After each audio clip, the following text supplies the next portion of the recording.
This is the Relevant Podcast.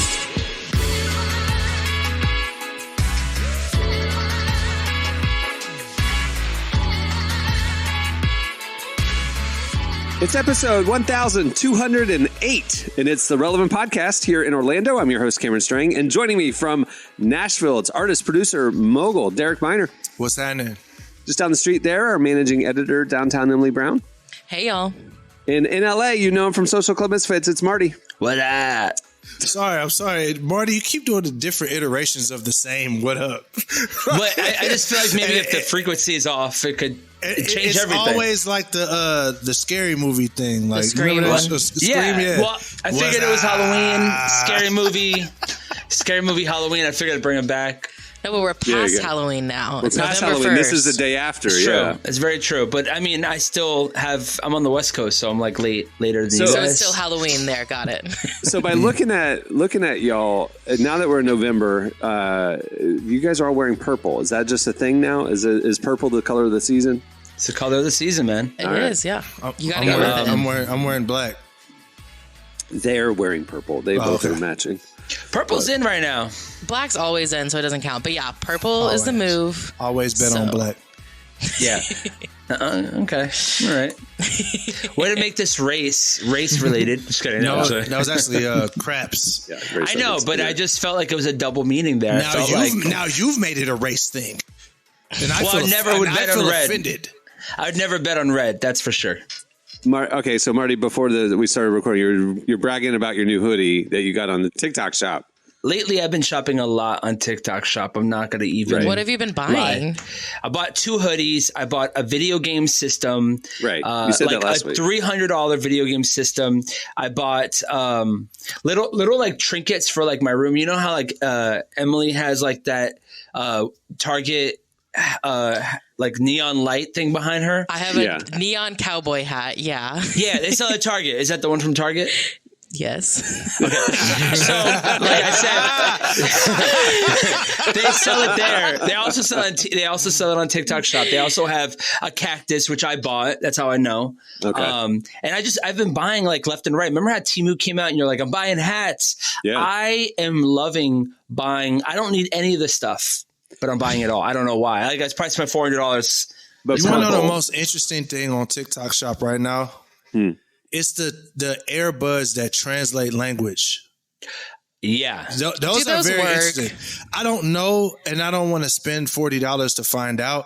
But one of the guys, like commercials that came through my feed, he was like, "Hey, you know when you're at the beauty shop and you want to make sure that they're not talking bad about you?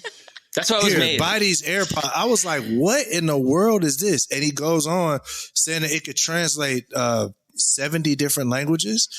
Wow. Via AI. I'm like, man, that's pretty interesting. I'm surprised Zuckerberg didn't put those in the glasses or whatever. You know what I mean? But I feel like it's funny that the frustration of going to like a nail salon is probably what really started it. It wasn't sharing languages and sharing culture. The guy was just like, they're talking about me here. Yeah, and, for sure. You know what I'm saying?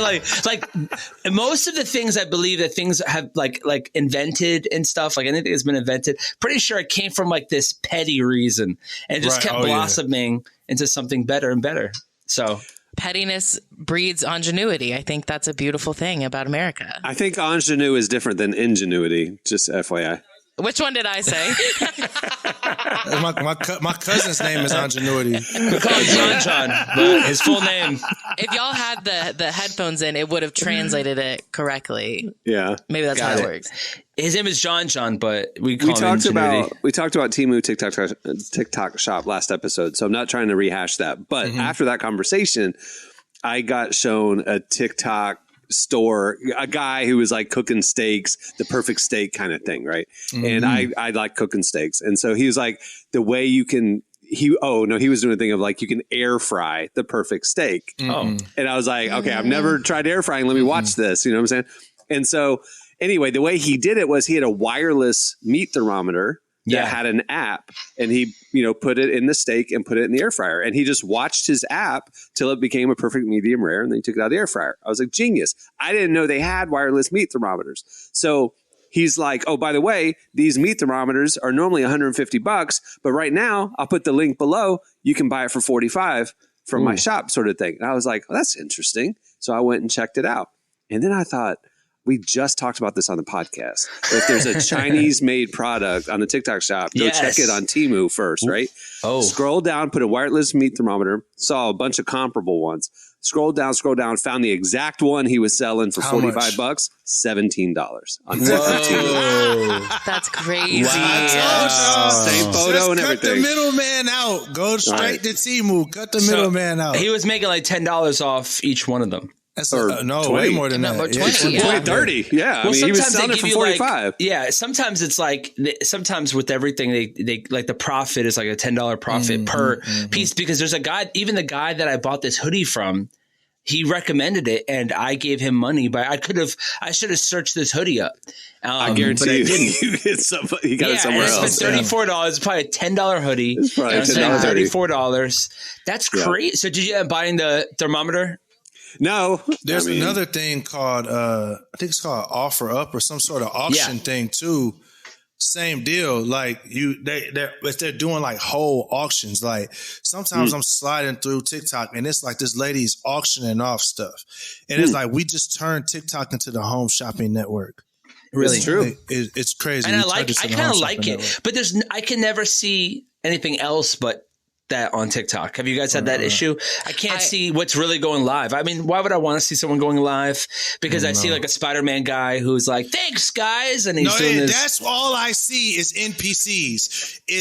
I saw this hood NPC dude. Hood one? Yes. He's like gold teeth. He's in the middle of the projects and he's dressed up like corn and he's doing ridiculous stuff. We'll just put it that way.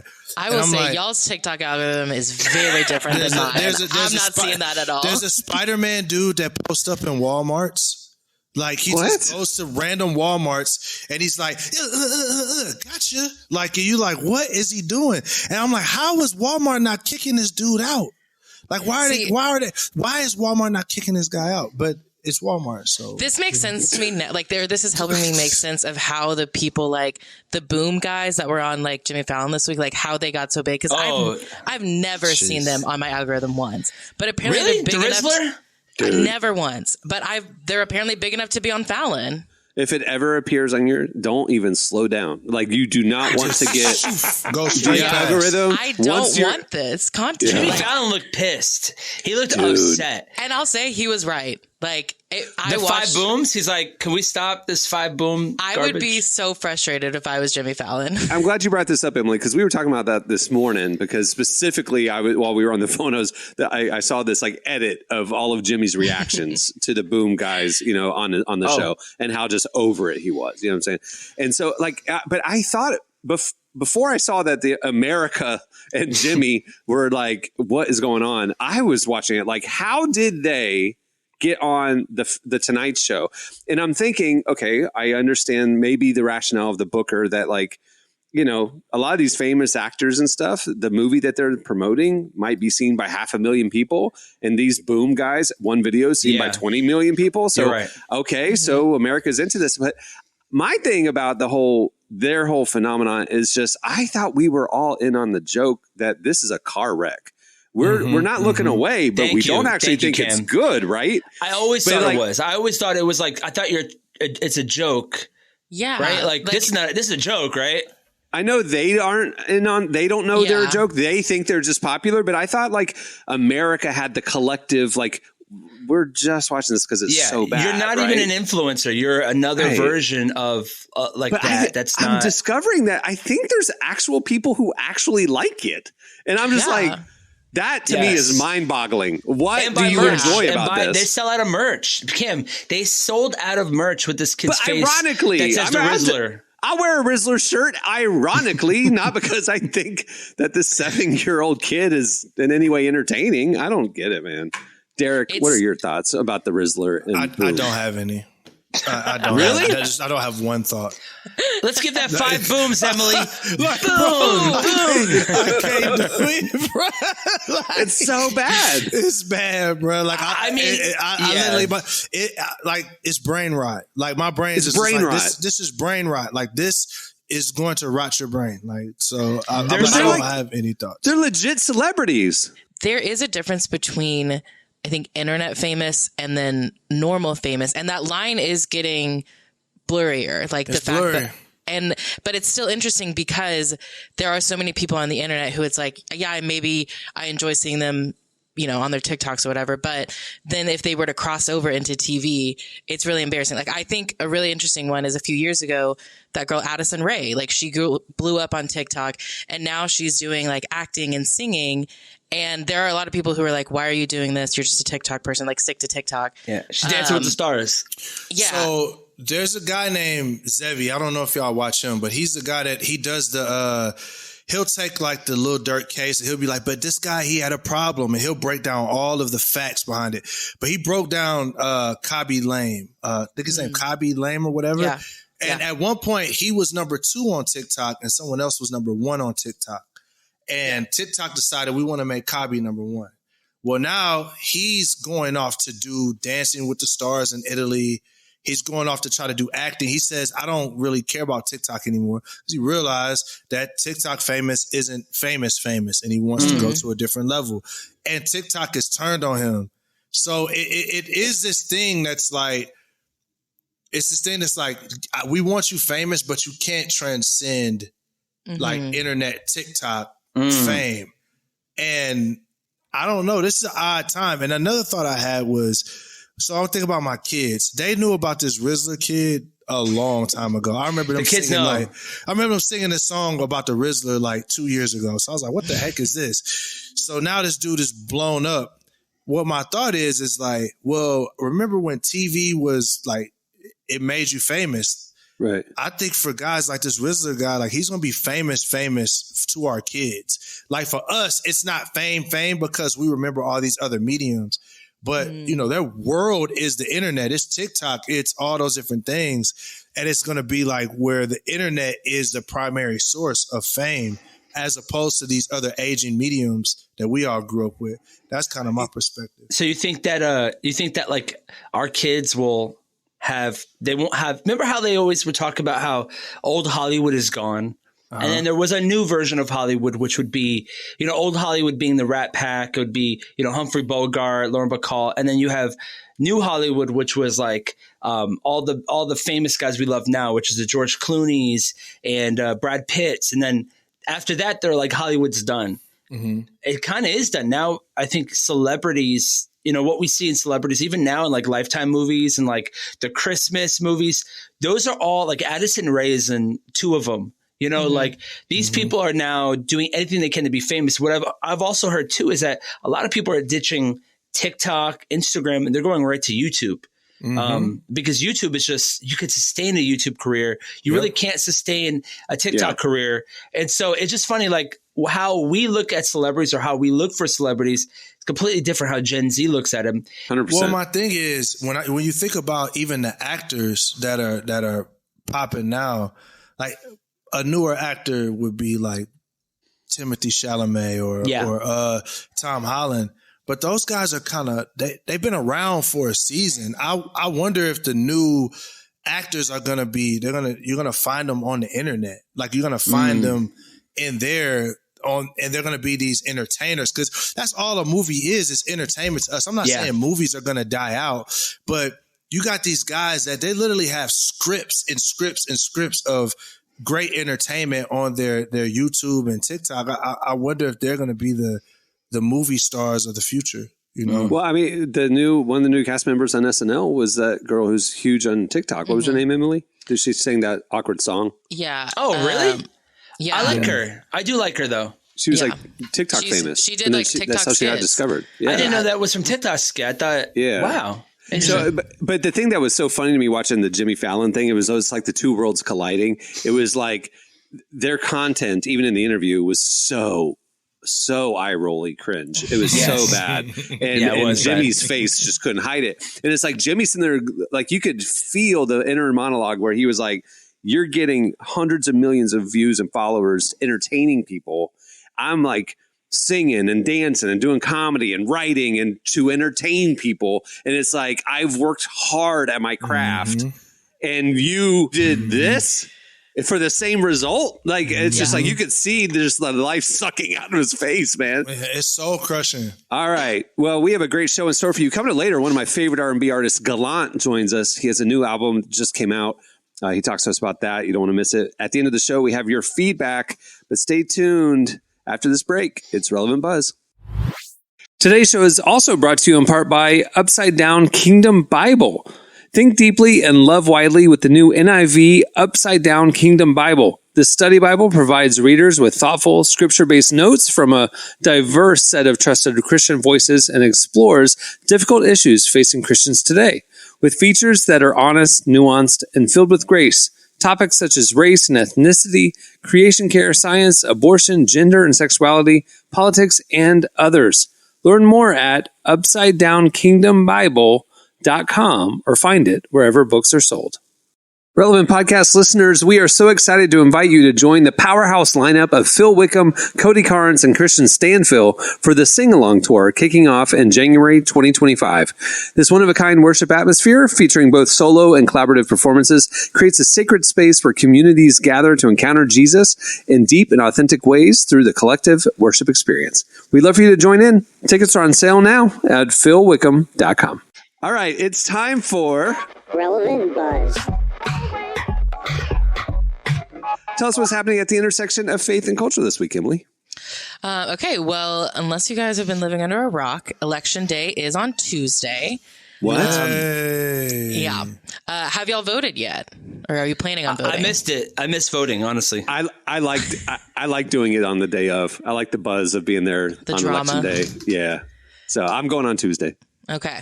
All right. Well, you are one of the few because a recent report from Arizona Christian University found that only 51% of people who identify as people of faith are planning on voting this year.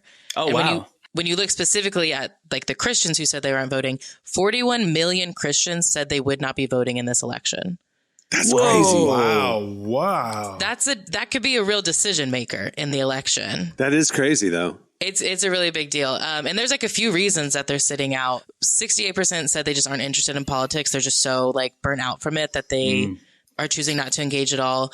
57% said they didn't like either candidate. And then about 50 believe their vote won't make a difference, partially because they're afraid the election results are going to be manipulated anyways. So, Oh, wow. Gosh. So they're not voting because of a conspiracy? Okay. Yeah. Right. But like I said, 41 million like vote, and that's just Christians that aren't voting.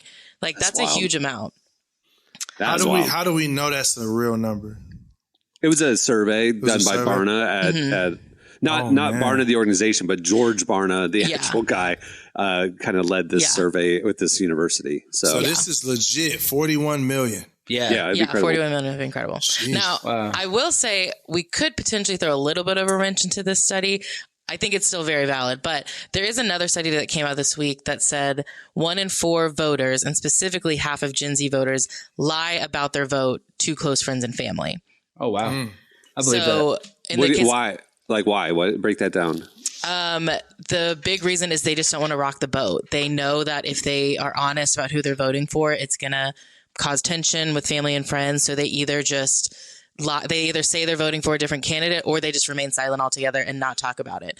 Is this connected to, didn't we run a study recently about like there's this big percentage of people that like of Christians who have like severed friendships or like broken relationships with family members over politics? Yeah, it's in younger generations, about 1 in 4 people have gone completely no contact with a family member or friend over differences in politics or religious beliefs.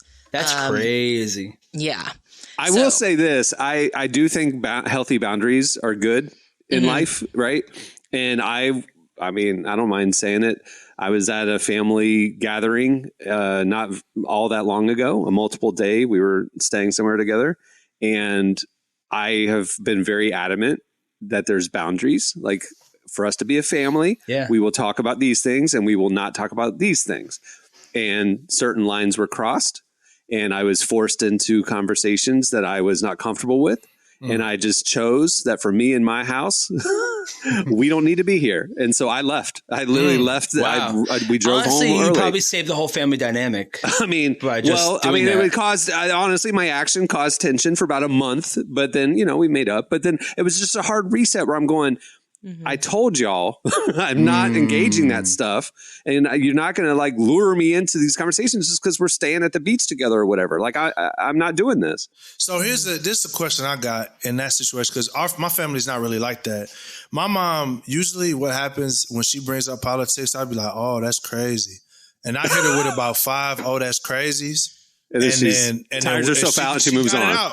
It's done. Is your family more like they want the Cameron response? Like you have to give me the debate. Like is that what they're looking for? Yeah. They want to like be. Yeah, it's a debate. Gotcha. What do you have to say about this? What do you have to say about that? So they hit you with the what do you have to say about this? My mom is usually just pontificating, and I'm just oh that's crazy. No, it's trying to trap me in like different things, and so I'll tell you, my son was there, and he's old enough to know what's going on.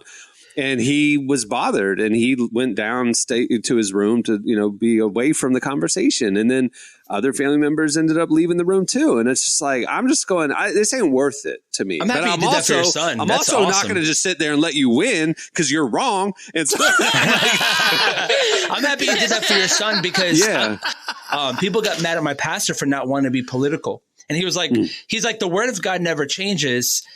This will always change. How you think about your politics will change, but the word of God's, that's what we're preaching from. I remember him saying that, like, I appreciate, but I don't want to give you guys an opinion. You guys do what you want. I'm going to teach you about the word of God. And hopefully you could filter it through that. And I remember people would leave the church. They're like, you don't talk about politics. I'm like, that is South Florida for you. Yeah. I literally, when I texted and said, hey, by the way, we've left and here's why, I did say, I just don't want Cohen to see the family through that lens. I just don't want him around that. If that's what it's going to be this weekend, we're going to excuse ourselves. Good dad. And after the election, we can figure things out. But like, my goodness. So I understand the boundaries thing, but the no contact is tough. That's crazy. Yeah. Yeah. It's like severing family members for good because of that. That's a lot. I'll be honest. There was a time where like I had an aunt, she said some really hurtful things and we got into a lot of fights and I just decided like, I'm not going to talk to her anymore. Like I'll be like, we saw each other like Thanksgiving and I said hi and that was it. And eventually some other things happened in our family and I worked through, we worked through it and we're fine now. But like, it was really hard to like be no contact with her. Cause there was a part of me that was like, I kept remembering all the memories from when I was younger and like the fun things that we would do together. And I wanted that relationship back. And after a time, again, like I said, we broke no contact and we are friends again and we get along well. But it's tough. Like it's tough to go no contact, but it is also hard to be around someone who doesn't respect those boundaries. So don't respect boundaries. That's the thing. I remember you said Thanksgiving. I hosted Thanksgiving last year. My brother is, he'll say he's kind of the black sheep of the family. He's a great guy, but like he just doesn't see eye to eye with any of our family members. Well, it's the extended family. Party. Yeah, it's the extended family. No winning in the race. He's just Green Party, baby. The crazy uncle sitting directly across from him and stuff. And he's not. And so he's saying all these conspiracy theories, whatever. We just roll our eyes. We don't engage it. It's crazy uncle. But then for some reason, he started asking my brother, who's single, like, when he's going to get married, and he started like pressuring him and all this stuff. The worst questions. During Thanksgiving dinner, my brother just kind of elbowed me. He's like, I'm leaving. And he got up and tucked his chair in and walked out the front door and didn't say a word. He just left Thanksgiving. He just left Thanksgiving. That. It's just like, I don't Irish need to exit, baby. I don't need to engage this. I don't want to be here. I'm leaving. He goes, I'm going Irish. Left. It's totally different from my family because you get cussed out. I done seen I'm talking about like crazy stuff. Like just like like the politics is like, man, I wish that's the kind of arguments. There's been some arguments like, wow. And then somebody come make you a plate and will you be mad at each other sitting there eating, watching the game? That's what it is. It's always the worst when you're like, I'm leaving, and then someone's parked behind you in the front of the house. Come on back in. Uncle John, can you move? And they're like, no. And I've had that happen. Where families like, no, you got to deal with it. I've literally had family be like, no, we're not moving. So I'm like, all right, over the grass and stuff. And like, my wife's like, why did you have to? Like, we'd have been at like family reunions or barbecues or whatever, especially my family up in Michigan. And it's like, I'm talking about full blood drunken fist fights. And my goodness. Then, later on in the evening, we playing spades. Making fun of the fist fight, like, boy, I beat the brakes off you. You know what I mean? Like, it's just, I don't know. It's just, I guess conflict is just a very. It makes a lot of sense why I'm a lot for a lot of people, because that's just like my normal is like conflict. But to know that people are like, wait a minute, you asked me about Democrats and Republicans. I'm out of here. But I get it though. Like I get it because that is a very personal thing, and especially when somebody just keeps pushing the button and you just like, leave me alone. and also the Christians over spiritualizing it, and you're going to hell if you don't agree with everything I'm saying. Absolutely. That kind of stuff. It's just like, come on. All right. And that is a wrap on the 2024 election coverage. We're never talking about politics again for the rest of the year. Assuming everything goes smoothly after Tuesday. Yeah. Assuming everything goes smoothly. No matter what happens on Tuesday, I'm tired of talking politics. I'm tired of it too, man. So let's move on to something else that we've actually talked a lot about on this show, which is the nuns, not the Sister Act ones, the religiously unaffiliated ones, before you get your jokes in. We've talked about them a lot over the years because they've been rising really quickly. And, 2 years ago, there was that study that by like 2070, the nuns were going to be the most common sort of religious group in the U.S. That might not be true anymore because it seems like things have actually plateaued. So in 2022, the nuns peaked when 26% of Americans claimed no religious identity. But that number hasn't changed since. And it had been growing every year ever since. Or up until that point, it had been growing every year. And then it just stopped. So there's been in the last 2 years, no increase. Yeah. Loss of staying at about 1 in 4. So. Okay. All right, church. Church, you got a window. You got a window. Come on. So Don't mess it up. I was really surprised when I saw this because I was like, what's going on? Why are they not? Because it seemed like they were, I don't know, winning this battle that was happening, whatever. I was looking forward to it. It's called Armageddon. All the non-religious. Sorry, go ahead. But I looked into the study because I was trying to figure out if they knew why. They also don't know why. They do have a theory, though, and I think that this theory is correct. When the nuns movement really began to rise was in the 90s. And it wasn't that people were necessarily leaving religion to become non-affiliated. It was that they were never really religious in the first place, and they just felt more comfortable identifying as non-religious. And so over time, as society has just changed, more and more people are just comfortable finally saying, no, I'm not religious at all. Speaking my truth. And that makes sense to me because I remember being in middle school and hearing people growing up in the South and hearing so many people say like, yeah, I'm a Christian. And I would think, you do not go to church. Nothing about your life seems like Christian at all. But it was so confusing to me. But then I realized as I got older, like, oh, this is just a cultural thing. Like everyone in the South is Christian. Obviously, that's not the case anymore. There are many people that I went to high school with who very proudly are like, no, I'm not religious at all. They're not anti-religion, but they are not religiously affiliated. So it seems like we've plateaued. It'd be great if this trend decreased, but I'll take a plateau for now. They all work at a microbrewery. Like, I know that type of person. Like, every person I grew up with that stopped going to church, for some reason got invested in some type of microbrewery or some type of like in a really sketchy part of town that's like really cool and hip. Like a lot of my friends, like 4 of them, literally 4 guys that were a part of something with it was with the Christian it was with the Assemblies of God. I forgot what it's called. Do you remember that little like Cam, maybe you know this. Remember that little it was like Master's Commission? Does that sound familiar? Yeah, of course. So they used to have Master's Don't go Commission. to college. Come intern at our church for free. 4 of my friends went there. 4 of the worst kids you ever met. They did not belong there at all. But they were like, you know what? We went to a retreat. After the retreat, they really felt obligated to serve God and like do this like Yeah, called. They felt called. Obligated. That's the worst way to say that. They felt the call. We used to Brad have, we used to have our podcast on our network for kind of the next generation of church leaders, and the title of it was called Obligation. I so wish we titled it Obligated. Yeah. So these kids are obligated to do that. I guess they felt obligated by the Lord. Yeah. And long story short, though, they within like a year they all left it because it's really hard. It's a 1 year program, also. Yeah, they left it instantly. Like they left it. These are the worst kids. I don't think they made it past 2 months, but they left it within the first year, which 1 year. But they left it. I remember they all stopped serving God. They all started other businesses and stuff like that. And I just noticed that our generation, I don't know what happened to them in that process of them being on fire for God, and then seeing, I guess, maybe the work it would take to how really the sausage is made. Yeah, maybe that's what affected them. That's the best way to say it. But a lot of my friends that I grew up with that don't serve God, they all were on fire for God. They were all red hot fire for God. And I'm starting to see this break off. So there's this artist that I really like this person's music. I got onto him really, really late. I got onto them like super late. And then by the time I got onto them, they had left the faith, and they were like the total opposite of the music that they were making. Kirk Franklin. No, it's underground artists. You probably don't know who it is. I'm gonna keep their privacy. But anyhow, they go out, they do their thing, and I got a chance to talk to someone that knew them, and I was like, "So what happened there?"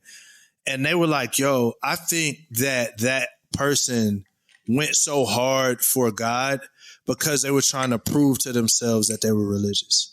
And I think that's often the case too, is that, there's people that they're in this cultural place where they feel, like, dang, I gotta conform, I gotta capitulate, and that they go over the top to try to prove to themselves, like, this is who I am. And I think some people, the ruse is up after a certain amount of time, because that's really hard to wear that kind of mask. So I remember having a conversation with Father John Misty. He's not a father; he's an independent. He's an artist, famous artist. And what a cool name drop you just did right now! Like a big cool artist. Like, yeah, I was just talking to Father John Misty. But I was clarifying in case somebody thought I was talking to a priest. I was Father John Misty too. And he grew up in the church, and now he kind of trolls it. But there's still spiritual seeking in his lyrics and stuff like that. And that's what I was kind of trying to press in on. Like, what was your experience in the church? Like, he went to a Christian college and stuff. Oh, wow. And he led worship and stuff. And that's what he told me. He said, like, because of my gifting, like I was good at music, I was good at whatever, I was put on stage at youth group, put on stage at college ministry, and I'm leading worship. And he's like, I'm sitting there knowing how I'm feeling in that moment, knowing that I haven't met Jesus. Jesus hasn't transformed my life. I'm just being used by the church because of my talent, and I'm leading worship, and everybody's moved, and I can see the impact they're having. And I'm going, I know I'm faking it. So then he just started assuming that everybody else was faking it too, and that this wasn't real. Wow. Because he never had an encounter with Christ personally. He assumed nobody really did. Everybody was acting. And so he walked away from the church jaded because he saw that the church rewarded performance and talent. Yeah. And that they didn't even care. They didn't even check to know, like, the condition of his heart, or like if he was really like living for the Lord or loving Jesus or had a relationship. They just put him on stage because he was talented. Church musician, baby. And I think that's an excellent point. Just going back to your buddies, not to poke fun at Master's Commission or anything like that. That's what it was, Master's Commission. Yeah, but what if those guys had a moment, and rather than someone walking with them through that moment and taking time with them, they're like instantly, hey, get to work. Come do this. Come do that. We're going to go take the world for Jesus. I think that's one of the flaws in the evangelical or evangelistic concept of Christianity. As soon as you have an experience with God, now we need to put you to work. Yeah. And I don't think that's a good thing. I know there's a scripture that has to do with that. Well, that comes a lot, I think, from Paul's conversion. Is he had this conversion and pretty much immediately started going out evangelizing, going around spreading the gospel, which is great. I think there are some people that they are capable of doing that. I think when you look at the life of Jesus, before he ever started his ministry, he spent 3 years, 30 years, like building up to that. Like he didn't just show up and immediately start evangelizing. And I think that we are supposed to imitate Christ, not Paul. So I think more of our journey should be taking the time to grow, mature, set in practices, set in rhythms of rest, and then go out and do ministry and gather people. I would also, you got to take Paul off the table too, because Paul was also a scholar. He was a Torah scholar. He knew the Bible inside and out. Mm-hmm. He just needed a few things corrected. You know what I'm saying? It wasn't even that Paul was like, but some of these people are like, they don't know God at all. At all. It wasn't like my friend Carlos. Yeah, it's like he don't know God at all. Yeah. And then it's like, so I wouldn't even put Paul as, I would say the same thing with Paul. Paul, not to correct you, just saying that. No, but that is what I was trying to say is like Paul, I think there are very few people who could have that conversion and immediately go, but it's because of their history. They know the scripture, other things like that. I think the majority of us is you have that moment with God, find people to help nurture it. Like even the disciples, like they spent time with God for 3 years before they went out. And so, there is literally so much scripture talking about taking the time to set a solid foundation. And I think that's the key that we need to get back to. And when these young new Christians who are on fire for God, they have the zeal but not the wisdom. They volunteer. They get sucked into the machine of the American church. They get used up, burned out, and spit out, and then they get jaded in their faith. And it's really sad to see. I mean, it's not a new phenomenon. I mean, we've been observing this for decades, but it's something that the church needs to be aware of and do a better job about, I think. So, Amen. Emily, last thing. All right, let's take it home. The last thing I want to talk about today is... Is the keyboard player about to come out and start playing softly in the background? Well, we are going to talk about music because there's an album that dropped today from this artist that I don't know if you've heard about, but it's really good, and I wanted to talk about it. The guy's name is Marty, and he just dropped Flop Era Volume 2. Let's go. Yeah, I forgot to even mention it on this entire podcast. We bring it to Relevant Buzz, baby. Here's a clip of Marty's new single. Is Christian, I'm trying to spin it around. He said his PO was a deacon, I thought he was kidding around. I wasn't laughing at you, I was just thinking out loud. My music is popping in Tokyo, I heard they loving the sound. Dude, incredible. Congratulations. I loved Volume 1. So happy that there's a Volume 2 so quickly. Appreciate you. Working hard. Marty, you're one of my top 5 artists right now. I hope to keep delivering that. I've already finished the second project for next year, which I'm really excited about. And I just feel like if I could just say anything, I just feel like more than ever, it's been such a great creative time inside of the church, inside of the kingdom of God. And I feel very blessed to be a part of even though I've been doing this for years, I'm kind of like a veteran, but I'm also like rookie. And it just feels good. Remember Derek, when we first came out, it was a little bit different. Everyone was like a little bit more like, who is this guy? Who are these people? But right now it's just a creative renaissance. And it's a good time to be an artist in Christian music, and actually a good artist. If you're a good artist, your music's just going to thrive. And shout out to everyone like Dill and John and Forrest and all these guys who are just new school leaders. Unfortunately, there's some not good artists also thriving. There's a lot of them, actually. Everyone can be an ingenue. Yeah. Unfortunately, there's still a couple of those. Did I use it right that time? That's good. Wait, I do want to ask, how many Flop Era volumes are you doing? It's just the one. What it was is I had a whole album, but I was always told this year, don't drop a whole album. I was going to listen to it. So break it up into 2. So my goal was it's like a full album now. This is the full version of it. Yeah. Okay. Yeah. Because the first one was over in 20 minutes. Yeah. Right? And so now this is over in 25 minutes. So you're good to go. And I just play them back to back, baby. The next one has Cameron's name. I talked about Cameron in the song at the end of it. So is the song called Cameron? It's a love ballad. The song that the next project I'm working on is called Nobody Asked for This. And so the whole idea is Cameron makes fun of me for every song being like 2 minutes and I'm like maximum 2 minutes. Yeah, this song literally ended 90 on 2 seconds. Minutes. Yeah. This song literally ended on 2 minutes. So at the end of it, I'm like, exactly 2 minutes and 3 seconds, Cameron. That's how I ended the first song. If people still had ringtones on their phone, that would be great for, your different ringtones. I love and I understand in the algorithm era that we're in, and we've talked about this, why the songs need to be short. I love the song so much. I just want another verse and hook and a bridge, maybe, because it's a dope song. I don't want to be over in 90 seconds. It's cool, but you could do a flop version or flop era volume 2 Cameron's version, and then you just like it's extended. It's the song like loop perfectly like a YouTube song. Like I love it. I have Kissed by a Rose 5-hour loop on it to put my son to sleep. For some reason that makes him knock out the medieval sounds, and so I'll just do the same thing for this. That's hilarious. All right, well that'll do it for Relevant Buzz.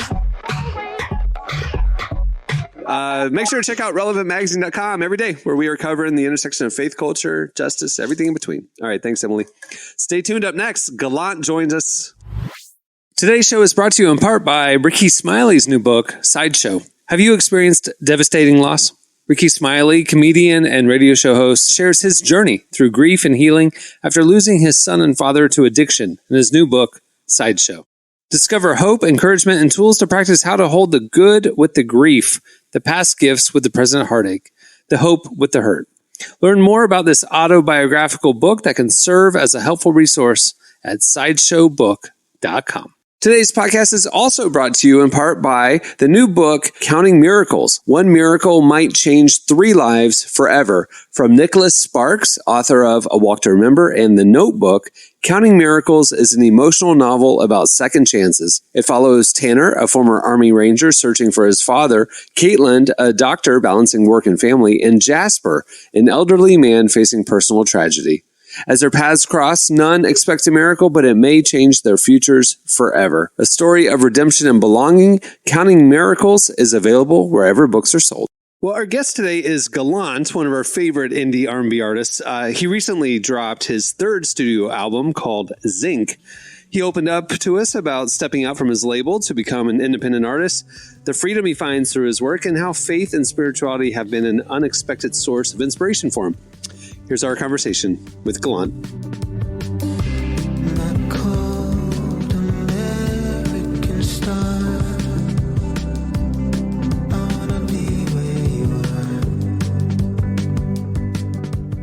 Where did the inspiration for this album come from? I feel like I'm thinking back to the first day that I started working on it. I had just finished doing like my first completely independent project for a long time called Neptune. And it was very specific. I was like, this is the concept I want for this EP. It was like very early 2000s R&B. And I remember being in this space where I missed being surrounded by a bunch of people who really elevated me, really saw my uniqueness as assets rather than, always putting pressure on me to change or to conform. And I felt a lot of pressure to, fit in a certain genre box and to write certain types of songs for certain types of people. And I was doing a lot of thinking and reflecting back to when I, first made my first album, Ology, and my project before that, where I felt like it was coming from this frustrated place of rejection and feeling like I was just never going to make something that was really special to me, that was also special to the people who were looking to fill a slot for this genre, fill like a marketing box for this, etc. And I just I remember feeling like I really wanted to get back to that place, especially since I was independent for the first time. And I did a lot of searching, and I did a lot of trying to just assemble a group around me that felt like a super friend group, in a way, where I was working with one person mainly for the entire project, and one label partner, and and everybody on the team was kind of like more of a friend and a partner than like a manager or a boss, you know, in that type of way. And it was really like a process. So I remember, you know, just really like going back and watching like a lot of films that I really love, like Network and like, you know, directors that I love, and like picking apart what about those things I connected to, not on like a scientific level, but just emotionally. And then feeling like, okay, cool, I really want to make an album that is getting a lot off my chest, but at the same time, hopefully isn't like self-indulgent. And at the same time, I can listen to as a music fan and feel like, oh, I don't really know what genre this is. I don't really know where this fits. And I wouldn't really necessarily expect this dude to be the one making this type of music. But it feels so unique, like still speaking as if I'm like a music fan in third person. But I'm like, oh, this feels really unique and this feels really special. And I like this for this reason. And I enjoy this section of this song. And so it was like a fun process of like mashing together a bunch of different pieces of inspiration musically, but also like outside of music, and just like connecting to different things that excite me as like a fan first, and then hopefully trying to impress the fan, just the music fan version of me.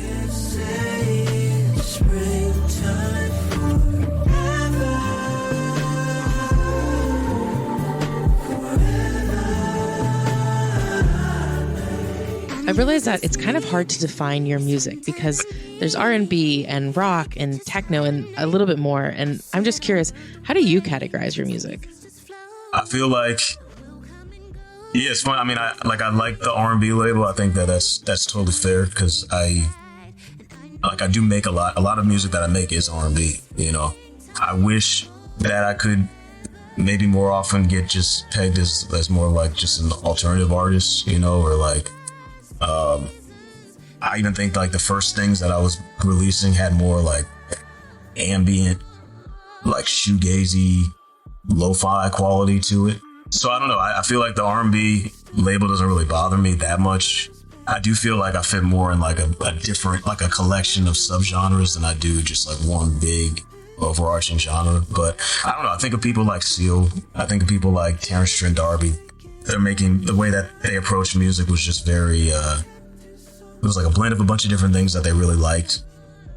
And part of me does feel like they just get put in an R&B box just because they're black. I mean, I feel like whenever it's a black artist just making pretty much any type of music, people are just going to be like, you know, soulful singer or like R&B artist. And sometimes like there are a couple of articles I've seen that's just like rapper Gallant, like, and that's always going to be frustrating. But I don't know. I feel like I can't really, because I do make R&B music. I've tried to just not fight it, but I really wish that there were more ways to describe just kind of like how varied I think some of my music tastes are. But I'm just happy people are listening, to be honest. So I wouldn't, you know, if they, whatever they want to call it is fine, but I consider it more like alternative. These crimes of compassion leave you looking like you're lost in a labyrinth. It keeps running circles round you. These crimes of compassion make you mushy for that mind over madness. I've noticed your songs are just really descriptive, and I'm curious, what sort of story are you trying to tell on Zinc?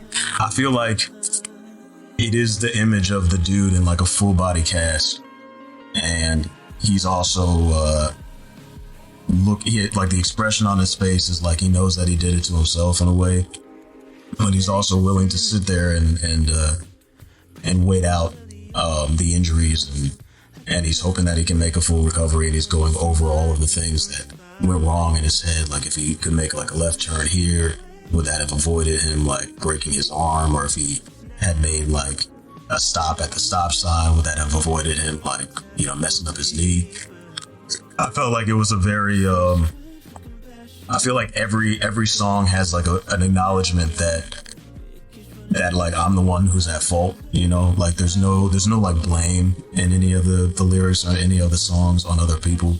Like I think it's like a very I don't want to say it's like a self punishing type of record, but it's like, it's a record that like lyrically takes all the accountability. You know, it's like I'm really owning up to all the mistakes that I made and trying to do better and trying to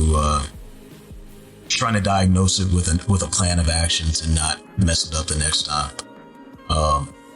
And that was another thing that for some reason it just drew me to like the imagery and the title, because it's like the person who's singing all these songs, the person who's writing all these songs, and the narrator and all of the lyrics is solely responsible for the position that he's in. He's solely responsible for patching up all of the wounds or all of the pain that he's caused.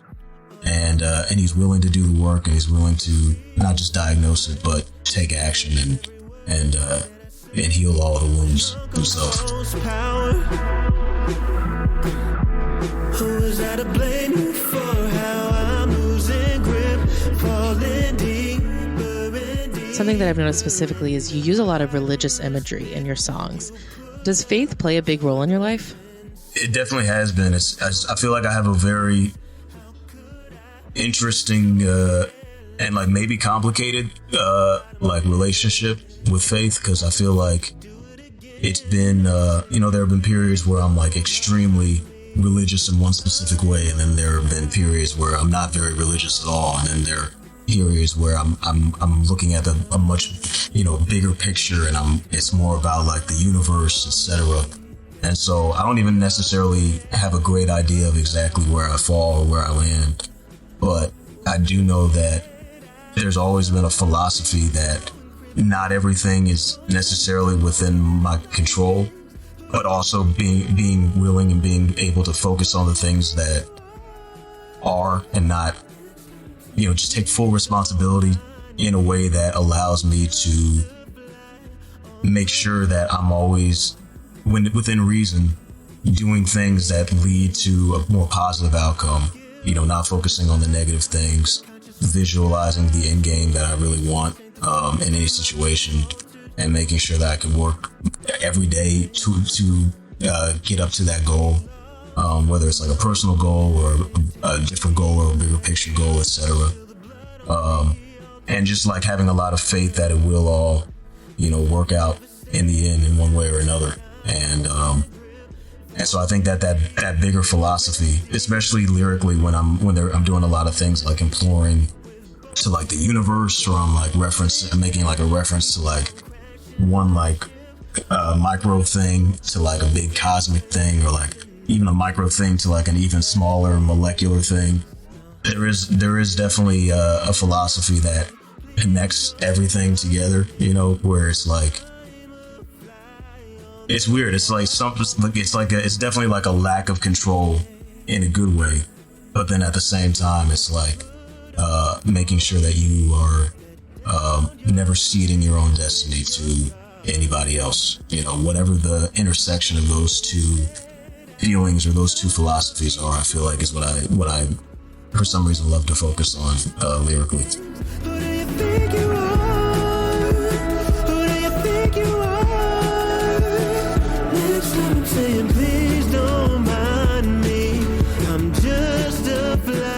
That was Gallant. Make sure to check out his new album, Zinc.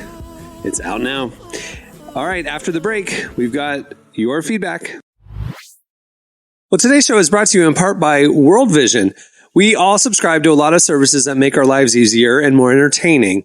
But as followers of Jesus, we should want to seek first the kingdom of God in all areas of life, including our spending. That's why I'm so excited about a new kind of subscription through World Vision. Not one for myself, but for others. It's called Believers for World Change. And when you sign up, you're joining a community of change makers working to help end extreme poverty around the world and here at home. World Vision is a Christian humanitarian organization that works with children, families, and communities to reach their God-given potential, focusing on things like gender equality, spiritual nurture, and access to clean water, education, job training, and healthcare, so the entire picture of poverty can be addressed. Let's subscribe to something new together. Subscribe to World Change today at worldvision.org. Again, that's worldvision.org. Okay, it's time for your feedback. Now, some of you long-term listeners are like, where's the music? Like, well, guess what, y'all? we're trying something different. We're trying to like get in between the segments quicker. Since we're having sponsors supporting the show, thank you sponsors for supporting the show, making it possible. I figure playing music and ads is just too much. So give us your feedback. We'd love to hear what you think about the little slightly sped up version of the podcast. But it's time for your feedback. So last week or last few weeks, because we were playing with format and frequency, we didn't ask a question on the podcast. So we went to social media and asked you guys this week's question. We asked you, what is a surprising or unexpected hobby you have? You guys replied, here's some of our favorites. So some good ones. Shang Yu says, not sure if it's a hobby, but I definitely spend a lot of time looking up people from high school on social media, and I'm definitely embarrassed about it. That's hilarious. Emily does that. Emily's That's so good.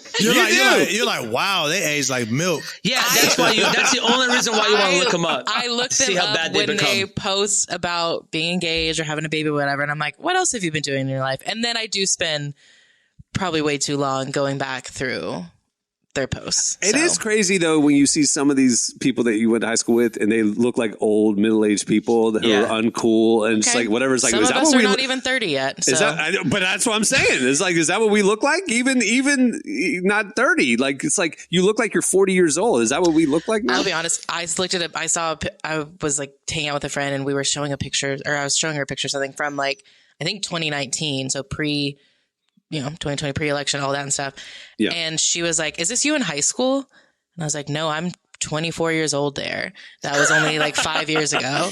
And she was like, you look a lot younger. I was like, yeah, I've aged a lot in the last 5 years along with the rest of the world. So it's been stressful times. Yeah. COVID was one of them ones. So I think we all got a few bags under our eyes. You know, like the presidency pictures where it's like them at the first day of the presidency to the end. You're Obama after 4 years. That's what I felt like she was saying was 8 like, years. You've been through it. And it was like, you aged 30 years and 4. Oh, yeah, poor Emily. Thank you.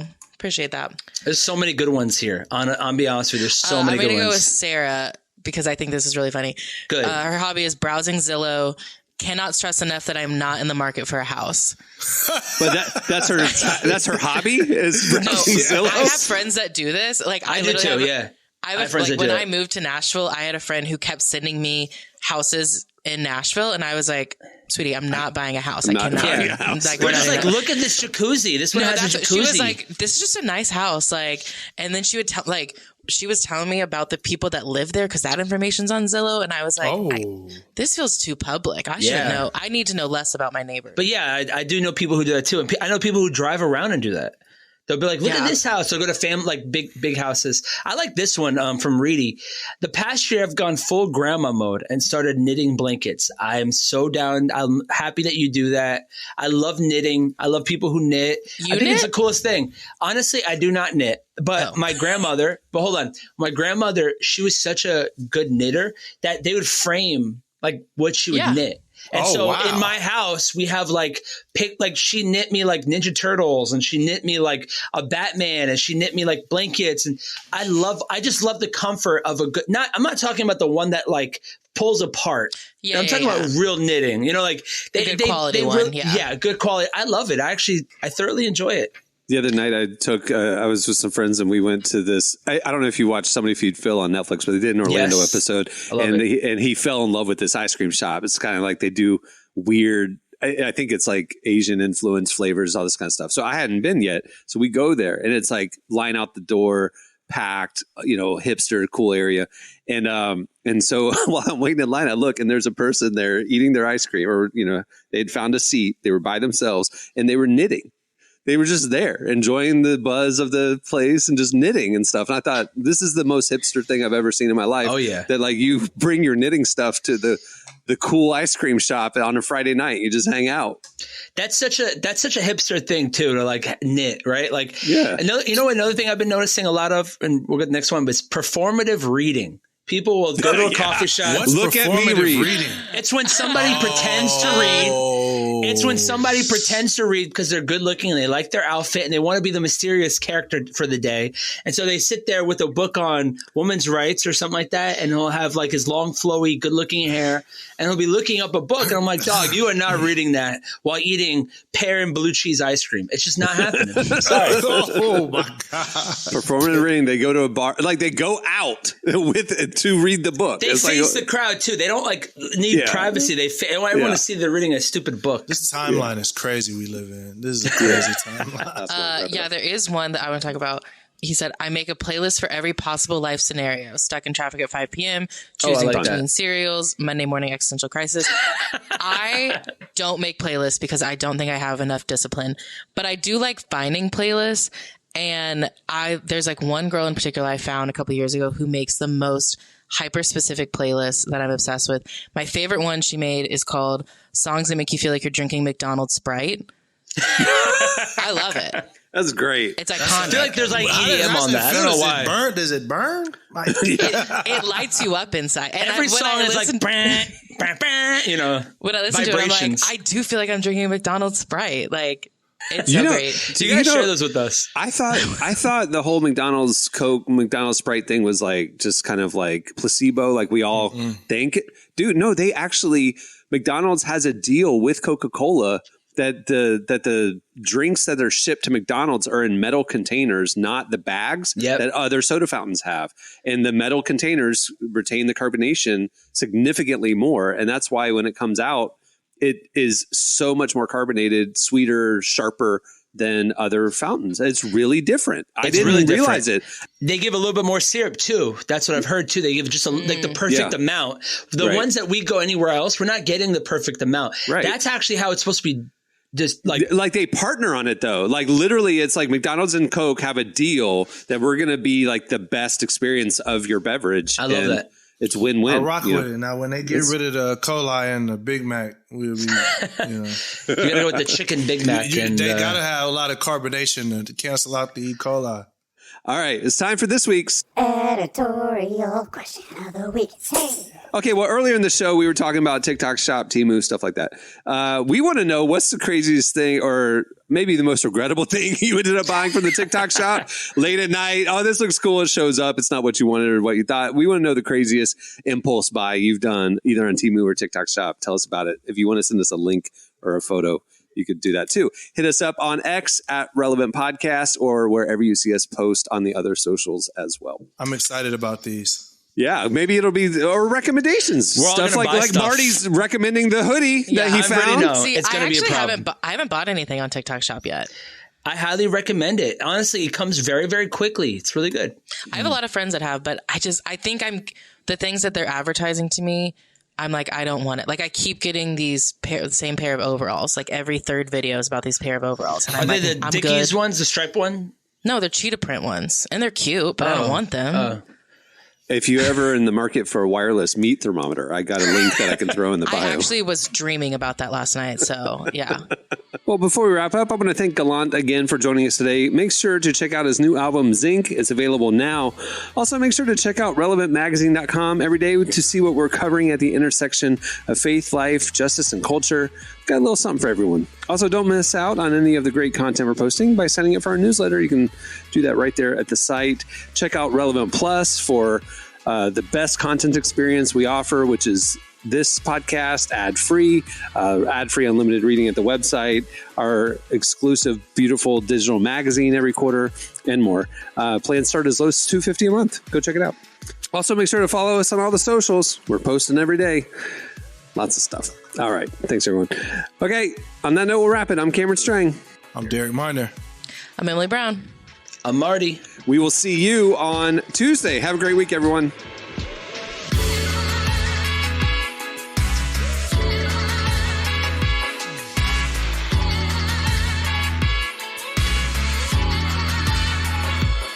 Thanks for listening to the Relevant Podcast. Check out our features, interviews, and news updates every day at relevantmagazine.com. And make sure to follow Relevant on Facebook, Twitter, and Instagram for the latest. For more great podcasts, browse the shows on the Relevant Podcast Network, which you can find at our site, And while you're there, don't miss the all-new era of Relevant Magazine. A new issue releases every other month at relevantmagazine.com.